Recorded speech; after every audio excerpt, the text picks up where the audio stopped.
Dear students, electrochemistry आप लोगों के competitive exams and board exams के लिए बहुत ही ज्यादा इंपॉर्टेंट चैप्टर है। ये बहुत ज्यादा यूजफुल चैप्टर है। ठीक है, इलेक्ट्रोकेमिस्ट्री। तो देखिए, इलेक्ट्रोकेमिस्ट्री में इसकी स्टार्ट एकदम बिगिनिंग से इसको डिस्कस करते हैं, कैसे ये चैप्टर डेवलप होगा आगे को, कैसे आप लोगों को इसमें नई नई चीजें सीखने को मिलेंगी। तो चैप्टर नंबर की बात करते हो तो this is the third chapter of your class 12 syllabus. चलिए, उससे क्या करना है,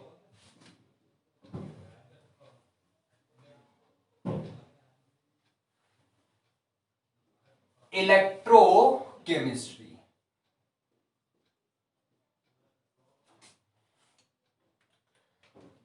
अब जरा इसकी बात करते हो इलेक्ट्रोकेमिस्ट्री की, तो वो है क्या? केमिस्ट्री की वो ब्रांच है जिसमें electrical energy and chemical energy, उसका इंटर कन्वर्जन, उसकी स्टडी की जाती है। ठीक है, this is the branch of chemistry in which we study the inter conversion of chemical energy of chemical substances, है ना, इनटू इलेक्ट्रिकल एनर्जी। तो अब वो कैसे, यहां पर एक चीज देखी हमने कि केमिकल एनर्जी ऑफ सब्सटेंसेस का उसको इलेक्ट्रिकल एनर्जी में चेंज करना है। उसके बहुत ही ऑब्वियस एग्जांपल्स आप लोगों को मिलते हैं हमारे सराउंडिंग में भी। बैटरीज होती हैं, सेल्स होते हैं, उसके अंदर यही तो होता है, केमिकल चीज फिल्ड रहती है, सुटेबल केमिकल, और उसकी रिएक्शन होगी तो उसमें जो केमिकल एनर्जी है वो इलेक्ट्रिकल एनर्जी में हमें प्रोवाइड हो रही है फिर सेल्स एंड बैटरीज के थ्रू। तो ये भी एक आप लोगों के लिए सेल बनने जा रहा है। क्या एक टर्म समझना है तो आप लोग सबसे पहले ये कर सकते हो कि जो केमिकल एनर्जी को इलेक्ट्रिकल एनर्जी में जो कन्वर्ट करेगा उसको तो आपने कहना है गैल्वेनिक सेल और डेनियल सेल। तो एक गैल्वेनिक सेल बनाते हैं, डेनियल सेल बनाते हैं, like this is zinc copper, zinc copper Daniell cell. ये कैसे बनेगा पूरा? It comes under galvanic cell, और इन्हीं को हम वोल्टेइक सेल्स भी कहते हैं, ध्यान रखना, voltaic cell. This is after the name of its designer Alessandro Volta. तो इसका जो वेसल होता है उसको वोल्टामीटर भी कहते हैं, that's why. Okay, Volta not volt, voltmeter तो यहां लगाएंगे अभी। अब देखिए कैसे ये सेल की फॉर्मेशन होगी। सपोज ये है आपके सामने जिंक रॉड, जिंक की रॉड ले ली, यहां ले लिया आपने इधर ये कॉपर की रॉड, ये कॉपर रॉड है, ठीक है, और इनको आपने डिप किया हुआ है इन्हीं के अपने इलेक्ट्रोलाइट्स में, बिकॉज वही इनके लिए बेस्ट होंगे।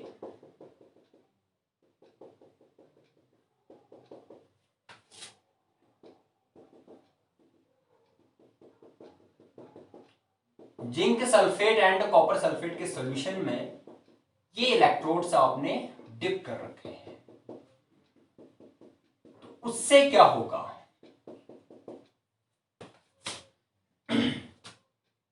ये,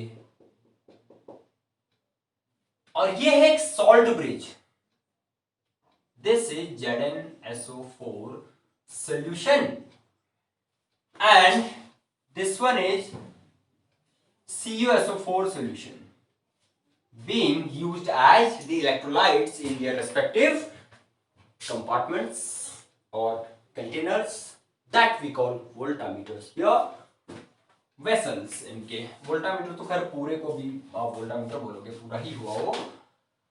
अच्छा, ये है सॉल्ट ब्रिज, इसका बड़ा स्पेशल रोल है यहां पर। पूरा जो एकदम न्यू है इस टॉपिक में वो लोग जरा और केयरफुल हो जाना।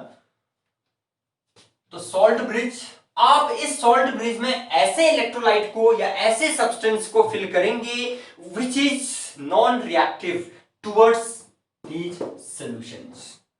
ठीक है, डायरेक्ट रिएक्शन नहीं करेगा इनके साथ। लाइक हमने केसीएल ले लिया, फिर भी इसका रोल है, इसका रोल बड़ा जबरदस्त है यहां पर। केसीएल या फिर एगर एगर, वो भी हमें इलेक्ट्रोलाइट प्रोवाइड कराता है। एगर एगर, एगेरोपेक्टिन एंड एगरोज उसमें प्रेजेंट होते हैं। किससे बनता है वो? एल्गी से। ठीक है, चलिए छोड़िए उसको, ये आए इधर केसीएल फिल कर दिया आपने यहां।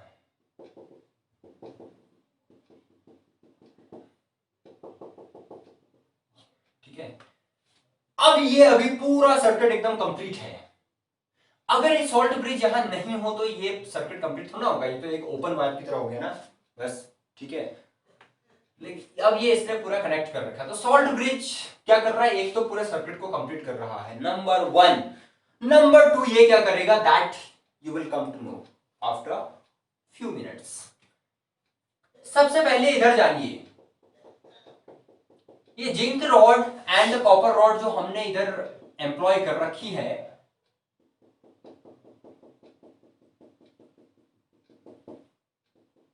जिंक एंड कॉपर में से आप लोग ये बताइए मुझे ज्यादा रिएक्टिव कौन होता है?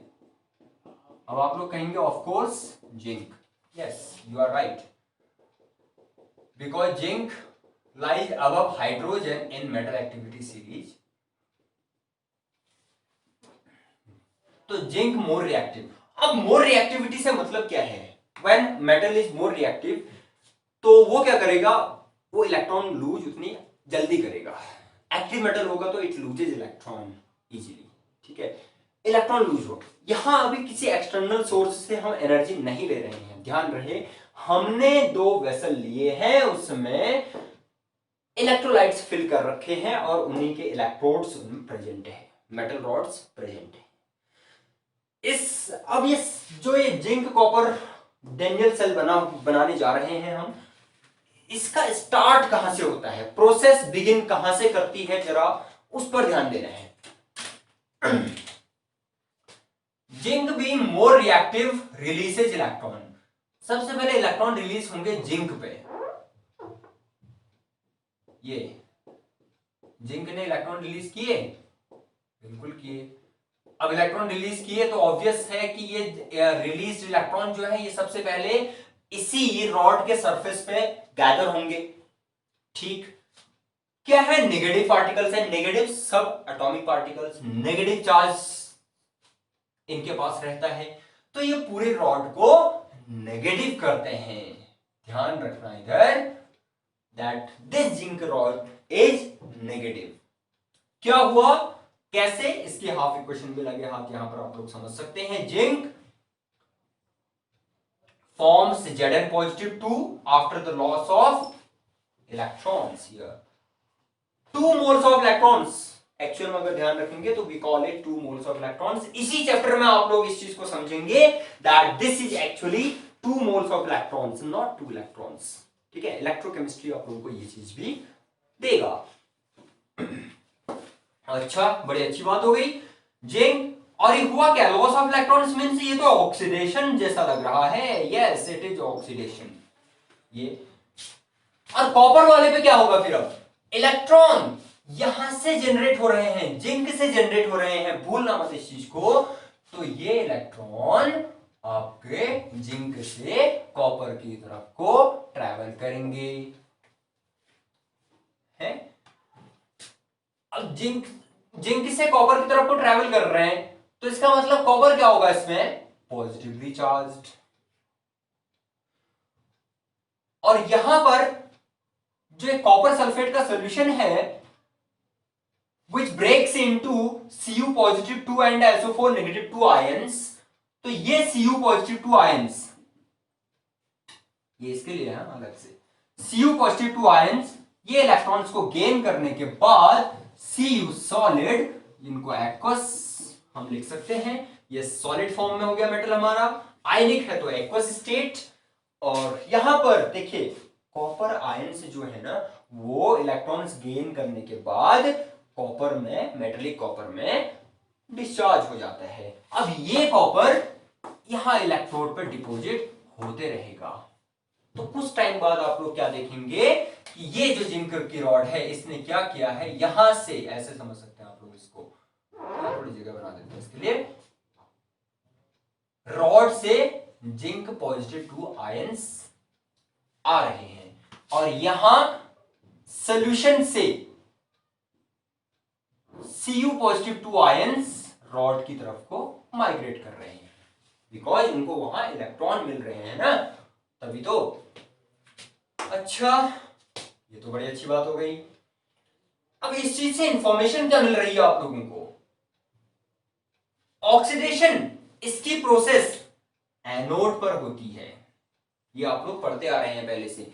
पहला आपने ऑक्सीडेशन रिडक्शन के जो कॉन्सेप्ट्स हैं वो भी आप लोगों ने पढ़े हुए हैं जैसे, और इलेक्ट्रोलाइसिस है, इलेक्ट्रोलाइसिस का कॉन्सेप्ट तो वो भी आप लोगों को बताता है कि एनोड पर ऑक्सीडेशन होती है एंड कैथोड पर रिडक्शन। अच्छा, तो एनोड आप लोगों का नेगेटिवली चार्ज दिख रहा है, यस। यहां पर ध्यान दीजिए कि गैल्वेनिक सेल या डेनियल सेल में जो एनोड होता है वो नेगेटिवली चार्ज होता है, it acquires negative charge due to the generation of electrons at this electrode. ये नोटिस कीजिए आप लोग यहां पर, इसको आप एक्सटर्नल सोर्स से जब आप एनर्जी दोगे तब तो एनोड पॉजिटिव लिया जाता है ना, पॉजिटिव टर्मिनल से कनेक्ट होता है, कैथोड आपका नेगेटिव टर्मिनल से कनेक्ट होता है, लेकिन ये नहीं, ये तो प्रोड्यूस कर रहा है करंट, इसलिए इस चीज को नोटिस करना। इसमें डेनियल सेल में एनोड नेगेटिव होता है, क्यों? Due to the production of electrons at anode. अच्छा, अब इलेक्ट्रॉन्स आपके माइग्रेट कर रहे हैं कहा, ये एनोड से कैथोड की तरफ को, तो इसका करंट की डायरेक्शन क्या रहेगी, opposite to the direction of the flow of electrons. तो आप लोगों को डायरेक्शन का पता चल गया है कि डायरेक्शन कैसे डिसाइड करना है इसमें, flow of electrons and direction of current. Electrons आपके एनोड टू कैथोड, ध्यान रखना किसमें, डेनियल सेल और गैल्वेनिक सेल या वोल्टेइक सेल, इनमें क्या रहता है, electrons flow from anode towards cathode, तो करंट ऑब्वियसली इसके अपोजिट डायरेक्शन में आ जाएगा। अच्छा, तो हम इसकी ओवरऑल इक्वेशन भी बना सकते हैं, हाफ इक्वेशंस आप लोगों ने देखी, zinc into zinc ions, alright, and cathodic region में आपके कॉपर आयंस जो है कॉपर में डिस्चार्ज हो गए, ठीक है। ऑक्सीडेशन एंड रिडक्शन, यहां से भी आप लोगों को हिंट मिलता है, ऑक्सीडेशन एनोड पर, यस ऑलराइट, और रिडक्शन कैथोड पे, ठीक है। तो नोटिस करने वाली चीज क्या है यहां पर कि गैल्वेनिक सेल का एनोड नेगेटिव रहेगा, व्हाई सो, बिकॉज ये जो सेल है ये आप लोगों को इलेक्ट्रिक करंट प्रोड्यूस करके दे रहा है, ये ले नहीं रहा है, ये प्रोड्यूस कर रहा है, इस वजह से क्या करना है, जो लेस एक्टिव मेटल है उसका आयन इलेक्ट्रॉन गेन कर रहा है, आप इक्वेशन से ही पता लगा सकते हो, कॉपर इज लेस एक्टिव, ठीक है, ये +2 से कॉपर में कन्वर्ट हो रहा है यहां पर, और मोर एक्टिव वाला जो है वो जिंक से ये इसमें आयन में कन्वर्ट हो रहा है। अगर इस तरीके की इक्वेशन अगर आप लोगों को दिख रही है तो इसका मतलब ठीक है, सेल रिएक्शन ये फिजिबल होगी।